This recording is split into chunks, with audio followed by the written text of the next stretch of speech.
Assalamualaikum Pak John. Waalaikumsalam. Apa kabar keadaan Pak John hari ini? Alhamdulillah sehat.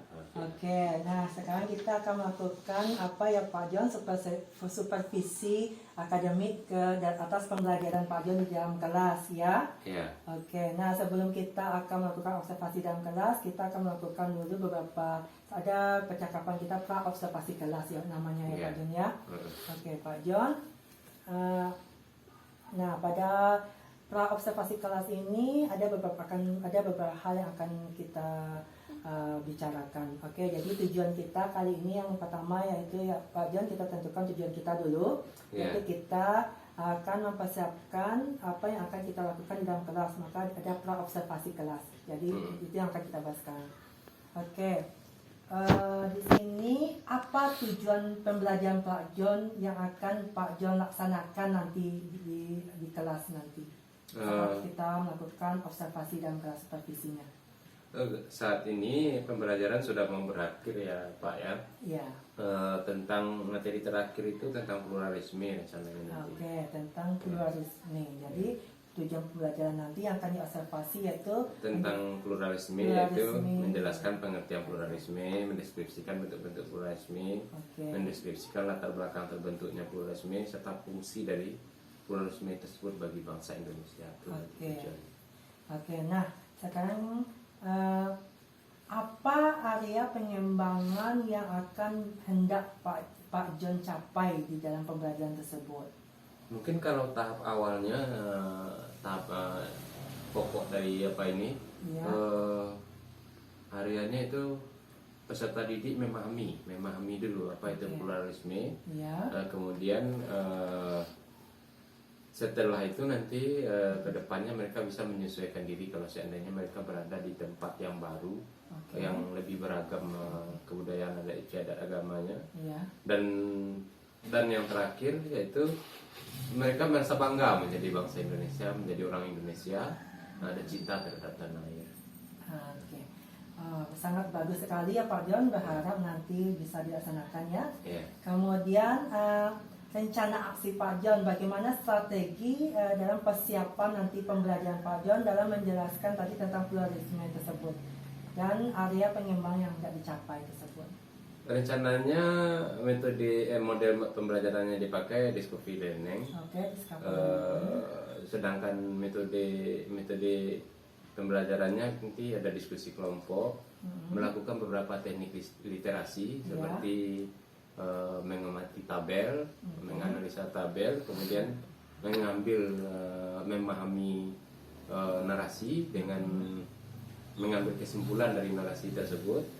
Sudah itu nanti setelah itu mereka melakukan kolaborasi mungkin dengan diskusi kelompok serta unjuk hasil dari presentasi terhadap hasil yang mereka lakukan dengan literasi tadi itu.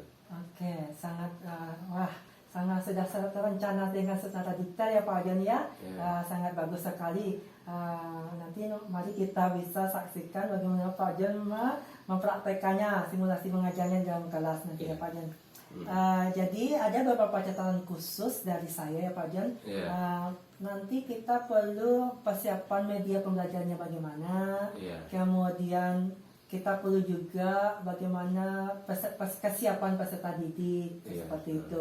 Kemudian ada mungkin asesmennya dan lain-lainnya. Mungkin itu saja Pak John. Terima kasih Pak John.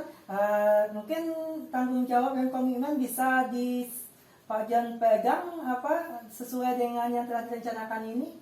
Bisa, sudah dipersiapkan bahannya. Terima kasih. Mungkin agak kurang, agak hanya berapa buah jenis slide yang dipakai kan? Itulah. Ya nanti kita lihat dalam observasi kelas bagaimana tindakan Pak John dan proses pembelajarannya. Oke Pak John, terima kasih sudah komitmen. Berarti kita akan laksanakan sesuai dengan rencana ya Pak John. Oke Pak John, mari nanti kita laksanakan. Kita lihat simulasinya sesuai dengan perencanaan ini. Terima kasih Pak John.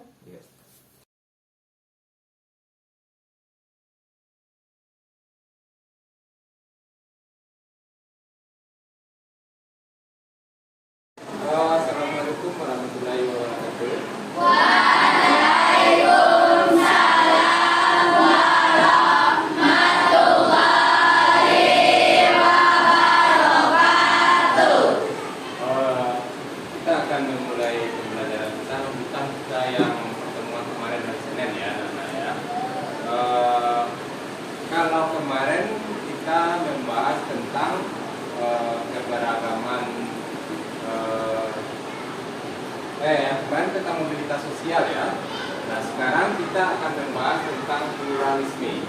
pluralisme masyarakat Indonesia.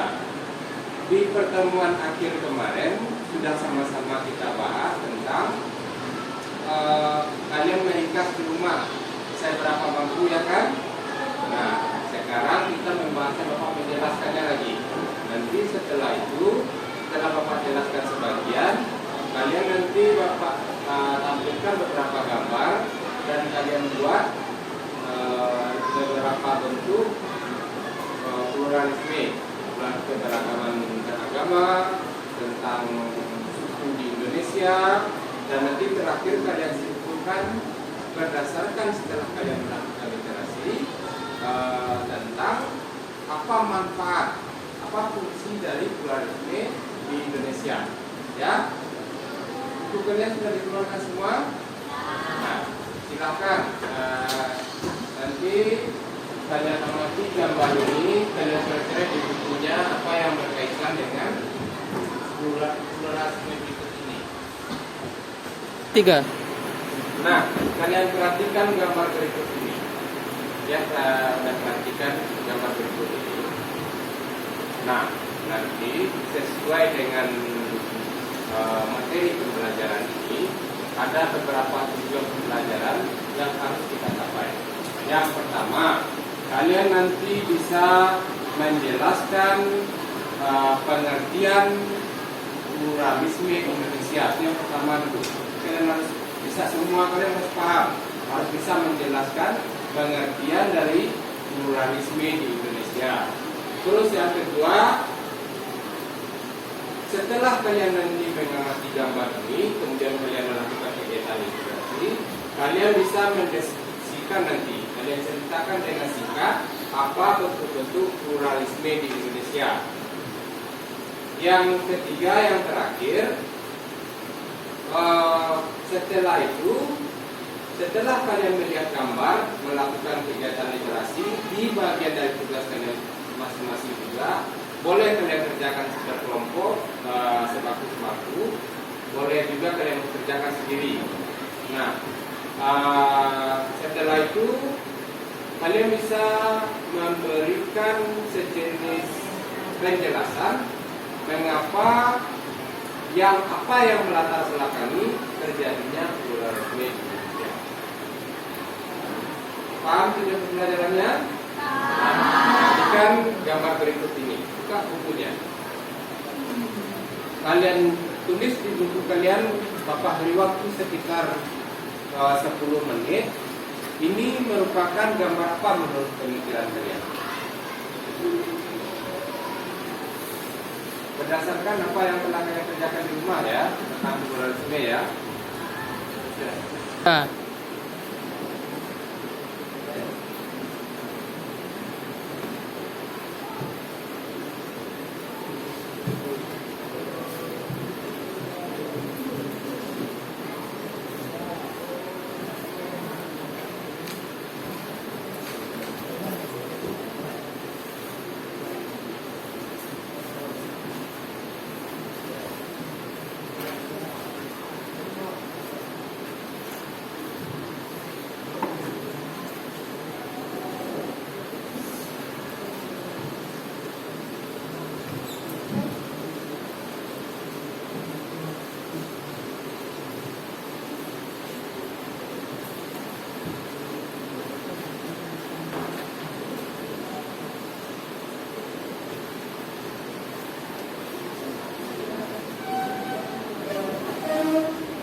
Ini yang kelompok terakhir yang dikatakan dengan saya. Nah, nanti yang lain melanjutkan, yang belum selesai dilanjutkan, selesai. Masih ada waktu kalian sekitar 3-4 menit aja.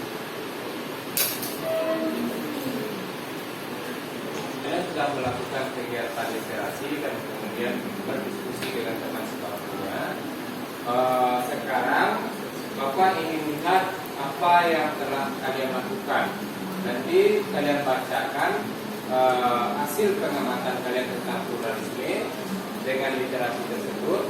Kalian bacakan, tapi hanya 2 atau 3 orang nanti yang Bapak minta untuk menjelaskan. Ya. Coba dulu siapa yang belum selesai? Yang belum selesai dulu. 1, 2, 3, 4, 5. Separuh kalian yang belum selesai. Waktu sekitar 5 menit oleh kalian kan. Yang sudah selesai?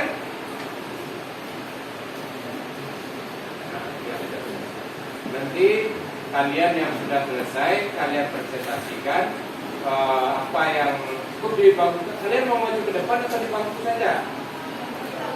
Di bangku aja ya. Nanti yang lain dengarkan yang belum selesai. Nanti bisa menjadi panduan bagi kalian. Oh, seperti ini yang dikerjakan ya. Coba dulu siapa yang berani membacakan tentang pluralisme beragama? Coba siapa dulu? Cukup 2 saja, yang Islam sama yang Buddha atau agama tertentu. Inti bisa inti. Nah, siapa sudah selesai masa belum bisa? Siapa yang bisa? Seril.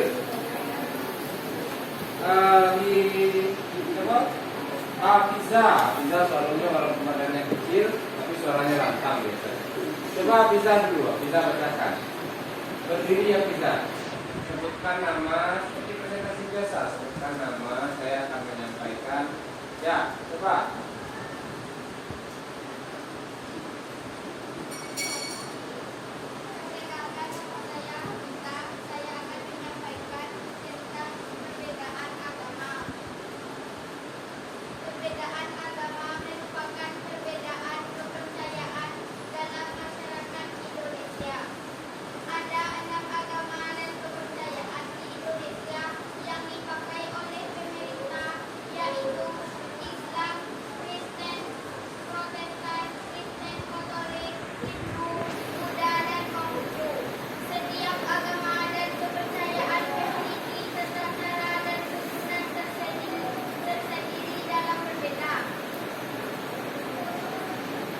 Dan itu saja. Tidak susah kan bagi yang kalian yang belum selesai, tidak susah hanya hanya membaca yang itu berdasarkan kalian melakukan literasi. Nanti kalian selesaikan ya bagi yang belum selesai ya. Jadi telah disampaikan oleh teman kalian apa itu pluralisme beragama. Ada 6 agama yang diperbolehkan atau yang dalam kata pemerintah, yaitu Islam, Hindu, Buddha, Kristen, Konghucu, satu lagi Protestan. Nah, apa yang pluralisme tersebut? Walaupun kita berbeda-beda agama, tapi kita tetap melaksanakan kegiatan ibadah kita masing-masing sesuai dengan kepercayaan kita masing-masing. Kalau kita di negeri ini, di daerah ini, di negeri Tanjung Tariang ini, agama kita hanya satu, mungkin hanya sedikit atau ada 1 atau 2 orang yang agamanya berbeda. Jadi tidak bisa kita lihat. Kalau kalian nanti ke kota, ke daerah-daerah yang keberagaman agamanya sangat besar, kalian nanti akan melihat seperti apa damainya orang Indonesia melaksanakan kegiatan ibadah masing-masing. Tidak akan mengganggu orang Islam, tidak akan mengganggu Kristen juga tidak akan mengganggu orang agama Islam melakukan ibadahnya. Seperti itu ya, yang namanya pluralisme beragama. Berikutnya ada tambahan dari yang lain. Ada nggak tambahan dari yang disampaikan oleh kita? Nggak ada, sudah sepakat dengan jawaban kita sama jawaban kalian yang sudah selesai.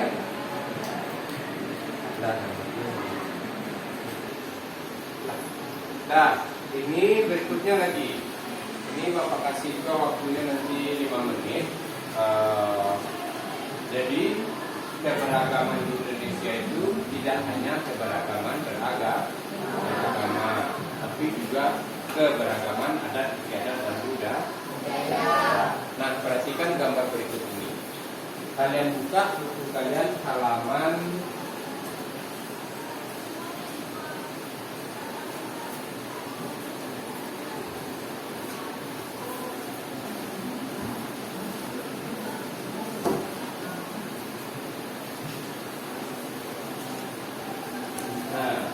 halaman 110.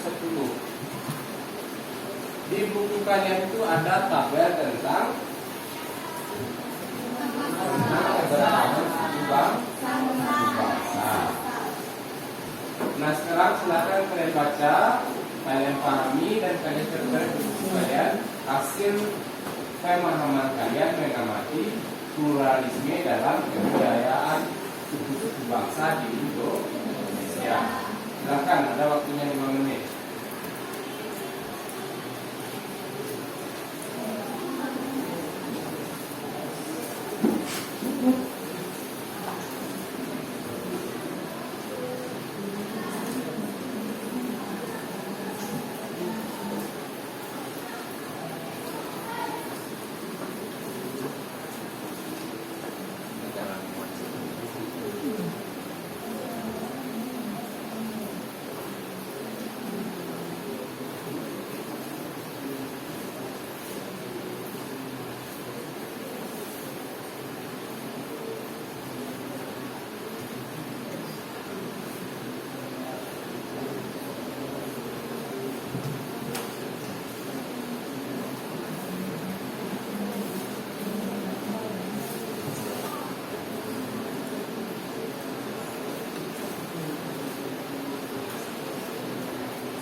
Nah, yang laki-laki lagi, yang laki-laki biasanya agak susah.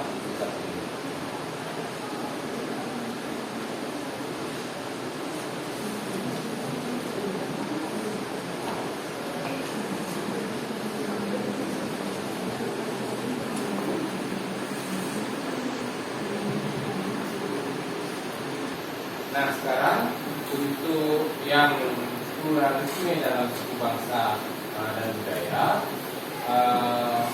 siapa yang bisa menyampaikan hasil coret-coretannya berdasarkan kegiatan literasi yang pernah kita lakukan?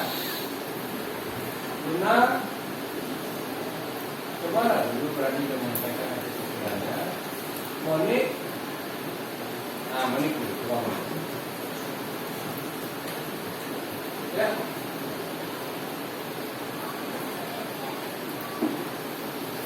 Yang hasil Monik apa? Yang hasil tadi yang dikerjakan?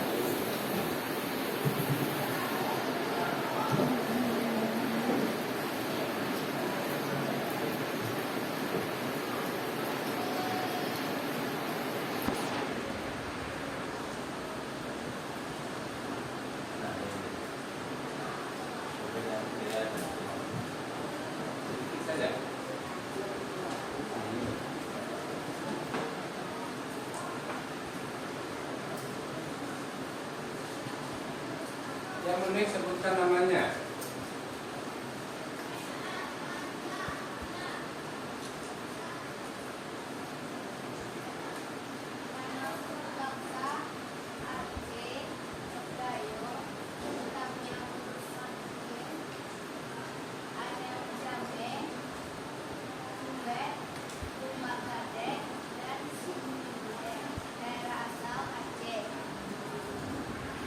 Yang lain?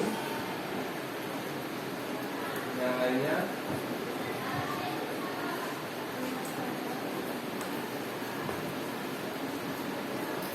Ada tambahan baru satu Aceh baru. Nah ini lagi coba bacakan. Saking banyaknya suku di Indonesia itu satu cuma yang dicatat. Ayo. Batak Toba, Batak Karo, Batak Mandailing, Nias, Simalunga, Simalungun, Asahan, dan Angola, Sumatera, daerah asal Sumatera Barat. Nah yang laki-laki lagi suaranya terdengar rendah. Coba bacakan yang perempuan tuh. Nah coba bacakan. Dua suku, dua. Ayo.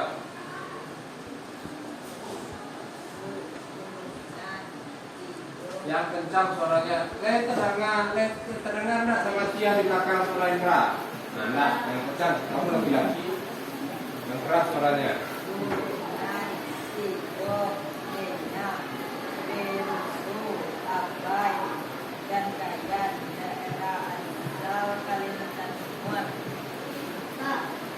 Ya, nah, coba baca.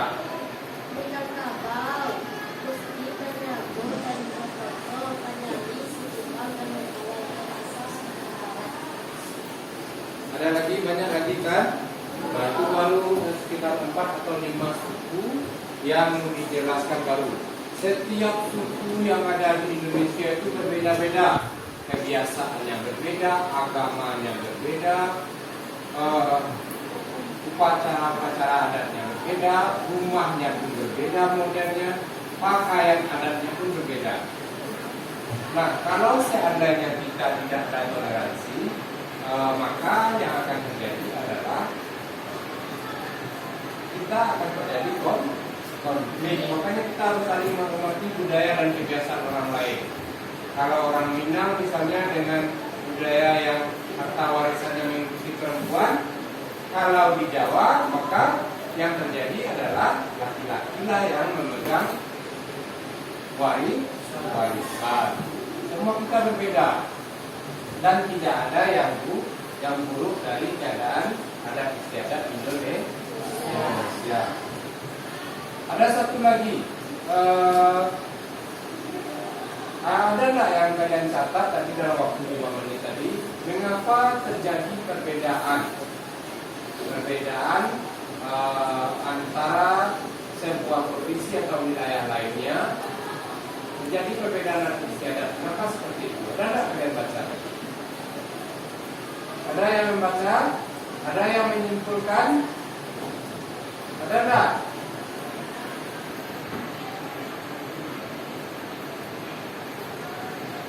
Nah nanti kalian lihat, silakan kalian cari nanti. Apa rasa di buku kalian ada, cuman untuk lebih apanya, kalian juga harus menggunakan kemampuan kalian. Kalau di rumah nanti kan semuanya megang HP nih. Sekarang yang megang HP. Di rumah nanti kalian cari di Google tentang asal perbedaan atau penyebab perbedaan kebudayaan yang ada di Indonesia. Mengapa setiap suku itu berbeda? Untuk kalian cari. Ya. Terus satu lagi, sekarang Bapak tunjuk lagi yang selesai. Bapak yakin tadi, karena ini sebelumnya sudah ada yang Bapak berikan di rumah tugas. Sebagian kalian pasti ada yang mengerjakan. Ya, nanti coba kalian lihat lagi di buku kalian, di buku cetaknya dan buku cetak kalian, apa fungsi dari pluralisme di Indonesia, apa fungsinya? Kan setiap perbedaan itu kan kekayaan Indonesia. Itu merupakan kekayaan Indonesia, agama itu juga merupakan kekayaan Indonesia. Sekarang coba kalian lihat apa fungsi dari pluralisme di Indonesia. Nah, proses pembelajaran kita sudah selesai kita lakukan.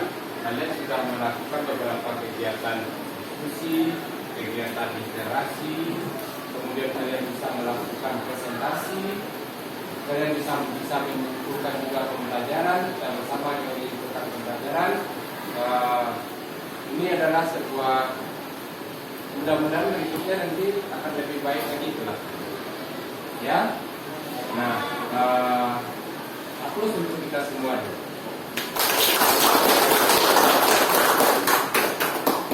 Untuk berikutnya nanti silakan kalian kerjakan di rumah ya, cari tentang informasi tentang fungsi dan manfaat dari pluralisme, kemudian apa yang melatar belakangi terjadinya perbedaan agama, perbedaan suku bangsa di Indonesia.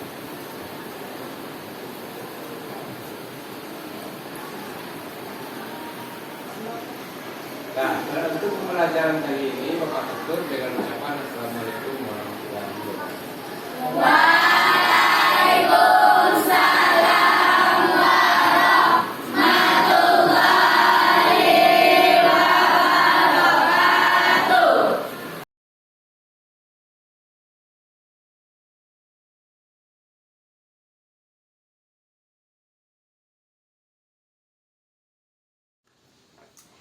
Oke Pak John, saya memberikan selamat dulu kepada Pak John atas simulasi mengajarnya tadi. Ya, terima kasih. Ya, menurut saya Pak John sudah berusaha melakukan yang terbaik dalam simulasi mengajar kali ini. Dan kita tibalah saatnya kita yaitu pasca observasi kelas ya Pak John. Ya. Tadi saya sudah melaksanakan observasi kelas. Ada beberapa catatan penting. Tadi saya catat di sini ada beberapa catatan penting saat observasi. Ada beberapa aspek ya strategi yang Pak John lakukan. Tadi saya lihat Pak John tadi telah yang pertama tujuan pembelajaran ya, berarti ada Pak John menyampaikan tujuan pembelajaran kepada siswa. Berarti di sini siswa jelas apa tujuan pembelajarannya ya. Jadi siswa jelas apa yang akan dilakukannya, jelas sudah materi. Berarti di sini sudah ada penetapan tujuan. Jadi siswa itu punya arah dia apa yang akan dicapainya. Itu berarti sudah ada. Itu salah satu strategi pembelajaran ya, benar ada tujuan. Kemudian tadi ada Pak John memberikan ya gambar-gambar ya sebagai identifikasi masalah.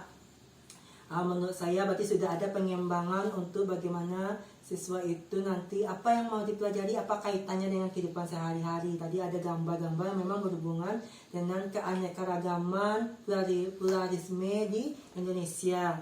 Kemudian tadi ada tindakan dan rencana aksi seperti Pak John sudah menggunakan anak diajak kolaborasi, kemudian anak tadi presentasi, juga itu sangat bagus ya mengaktifkan kegiatan di dalam kelas. Iya. Kemudian ada kooperatif. Tadi saya lihat juga guru memang komitmennya memang sangat baik ya membimbing siswa. Tadi saya lihat Pak John sudah pergi ke masing-masing siswa untuk mendampingi tadi siswa kalau ada permasalahan atau hambatan tantangan, Pak John mencoba memberikan solusi dan memberikan pengarahan. Nah, itu dari hasil pengamatan saya tadi ya Pak John, menurut saya sudah sangat bagus. Kemudian tindakannya sudah baik Pak John dalam pembelajaran.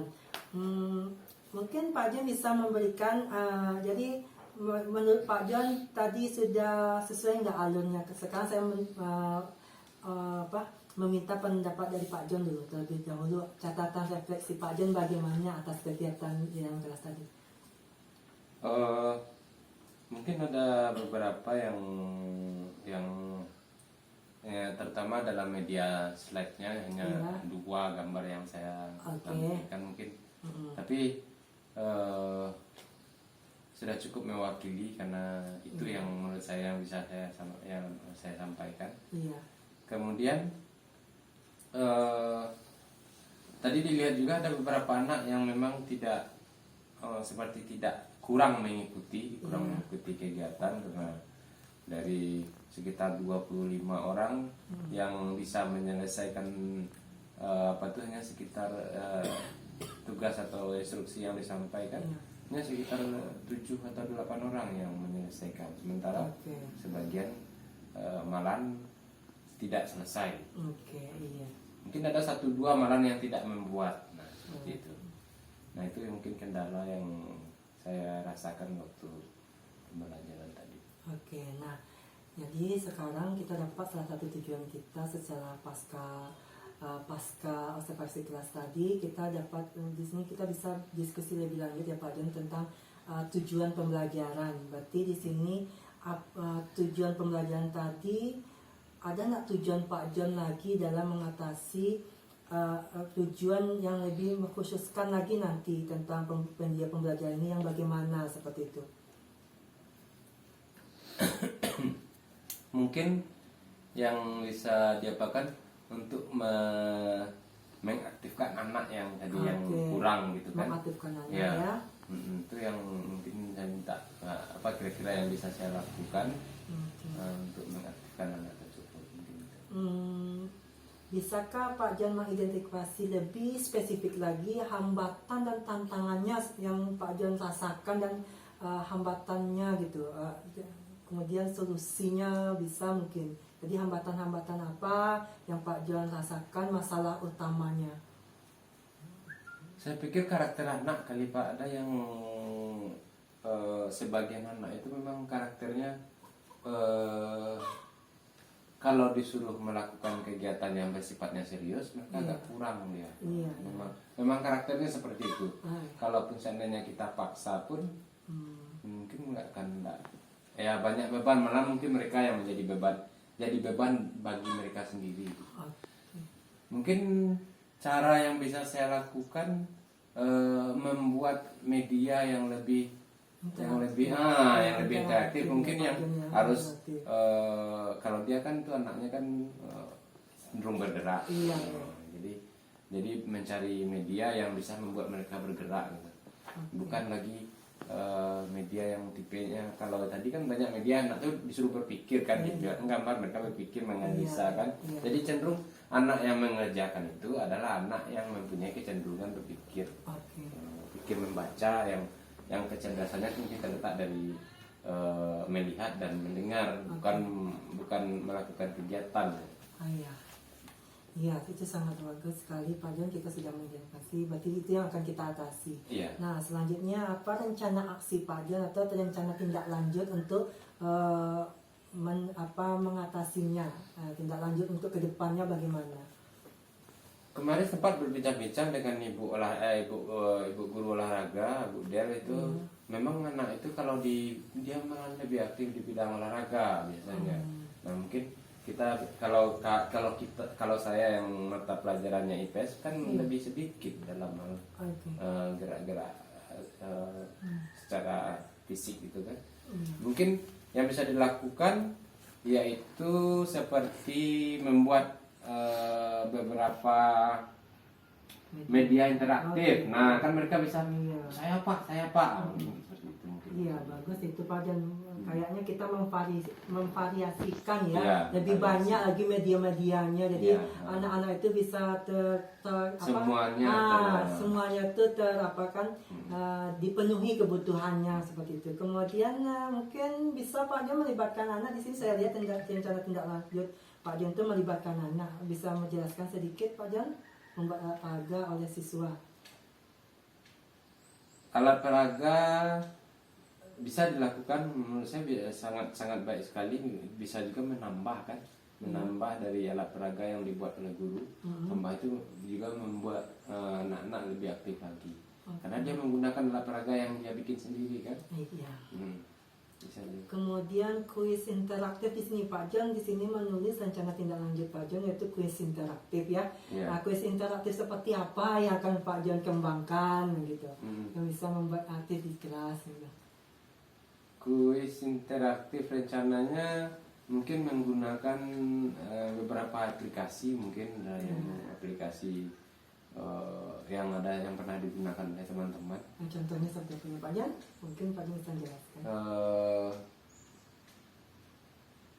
Seperti menggunakan aplikasi apalah yang Google Chrome atau apa gimana gitu ya. Nanti saya carikan nanti. Mungkin bisa dengan yang lainnya, ada quizzes ya, ada quizzes kayak ada quizzes, bisa juga seperti Kahoot, mungkin banyak yang lupa. Terima kasih Pak John atas penjelasannya. Jadi bagaimana komitmen Pak John dalam pelaksanaan ini akan Pak John terapkan komitmennya? Ya, untuk pertemuan-pertemuan berikutnya nanti akan kita dipelajari lagi. Oke. Apakah pengaruhnya besar atau tidak, atau memang malah nanti ketika kuis interaktif dilakukan, malah anak yang seperti yang lain yang berpikir malah tidak aktif, atau Iya. perlu juga dilihat nanti. Oke. Sepertinya memang sudah komitmen sekali ya Pak John akan melaksanakannya lebih baik lagi ya, lebih interaktif dalam pembelajaran. Oke. Ya saya berharapkan dari skala mungkin dari skala 1 sampai 4, sekarang masih baru skala 2 atau 3 proses pembelajaran, karena butuh media yang lebih berpihak pada murid, mencakup keseluruhan murid, kemudian tindakan gaya belajar murid ya, kemudian supaya anak aktif tadi juga media-media pembelajaran yang harus divariasikan ya Pak John. Ya saya harapkan besok meningkat komitmen Pak John juga, karena saya lihat sudah bagus. Saya berharap ya dilaksanakan rencana ini bisa lebih aktif lagi di kelas Pak John, nanti lebih bagus lagi, lebih mantap lagi ya Pak John. Mungkin kalau nilai skala 2 sekarang atau 3 bisa sudah 4, jadi sudah perfect lah nantinya, sempurna nanti dalam pembelajaran. Mungkin itu saja Pak John, terima kasih pertemuan kita kali ini. Saya ucapkan terima kasih ya Pak John atas kerjasamanya, karena Pak John telah melaksanakan simulasi mengajar yang menurut saya sudah baik. Mungkin saya akhiri, terima kasih Pak John. Assalamualaikum warahmatullahi wabarakatuh. Waalaikumsalam warahmatullahi wabarakatuh.